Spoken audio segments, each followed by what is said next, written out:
நமக்காக அவங்க நிக்கிறாங்கன்னா, அவங்கள எந்த அளவுக்கு வேணா நம்ம புஷ் பண்றது, அவங்கள அவமானப்படுத்துறது, அவங்கள தன்னைத்தானே சிறுமைப்படுத்திட்டு இன்னொருத்தருக்கு சப்போர்ட் பண்ண வேண்டிய அவசியம் இல்லையே! அவங்களுக்கே மனசு ஒப்பாது அது. அந்த தர்ம சங்கடமான நிலையில நம்ம யாரையும் தள்ளக்கூடாதுல்ல. அது ரொம்ப இக்கட்டான ஒரு சூழ்நிலை. எதுக்கு தான் முட்டு குடுக்குறதுன்னு ஒரு விவஸ்தை இல்லாம முட்டு குடுக்குறோமேன்னு அவங்களுக்கே தோணும்ல. இல்ல இன்னொரு விஷயம், அத நான் எனக்கு சொல்றது கூட கொஞ்சம் தயக்கமா தான் இருக்கு.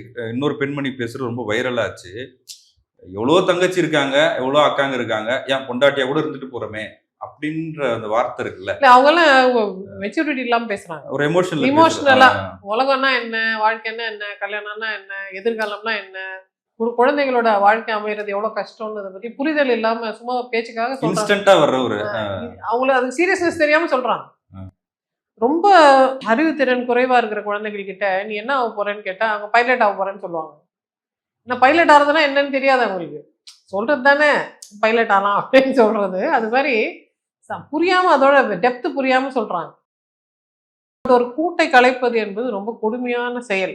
அது தானா கலைச்சாலும் சரி, இன்னொருத்தர் கூட்ட நம்ம போய் கலைச்சாலும் சரி, இன்னொருத்தர் கூட கலையும் போது நம்ம வேடிக்கை பார்த்துட்டு இருந்தாலும் சரி, அது வந்து ரொம்ப பாவகரமான செயல்னு எல்லா மதங்களும் ஏன் சொல்லுது? ஏன்னா அந்த கூடுன்றது ரொம்ப இம்பார்ட்டன்ட். அது இல்லன்னா உலகமே இயங்காது. எல்லாம் தனித்தனி கூடுகளா இருக்கிறோம்ல. ஒரு ஒரு கூடும் அழிஞ்சதுன்னா, அப்ப உலகம் எப்படி இயங்கும்? உலகமே நிர்கதி ஆயிடும்ல. அப்ப ஒரு ஒரு கூடும் ரொம்ப முக்கியம். அது யார் வீட்டு கூடா இருந்தாலும் சரி.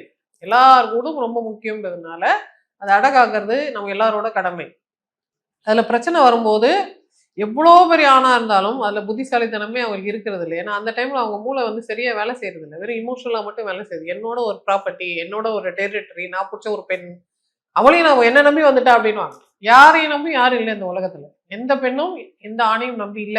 லதா ரஜினிகாந்த் ஒரு இன்டர்வியூல சொன்னாங்க. என் கணவர்னால நான் முன்னேறினேன்னு சொன்னாங்கல்ல. அது ஆமா ரொம்ப பெரிய தப்பு.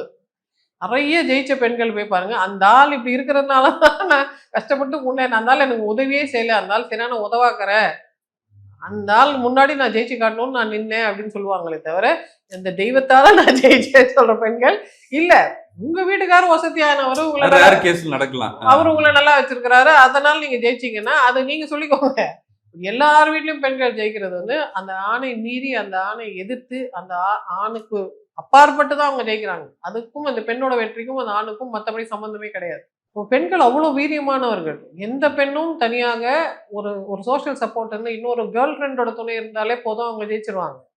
அப்ப நான் தான் அந்த பொண்ண காப்பாத்த போறேன். நான் தான் அந்த பொண்ணுக்கு வாழ்க்கை குடுக்க போறேன். நான் இல்லன்னா அல்லோலப்பட்டுருவான்னு சொல்றதெல்லாம் வந்து இவங்களே அவங்களுக்காக டெவலப் பண்ணிக்கிற ஒரு பில்டப்பே தவிர, அது நிஜம் கிடையாது.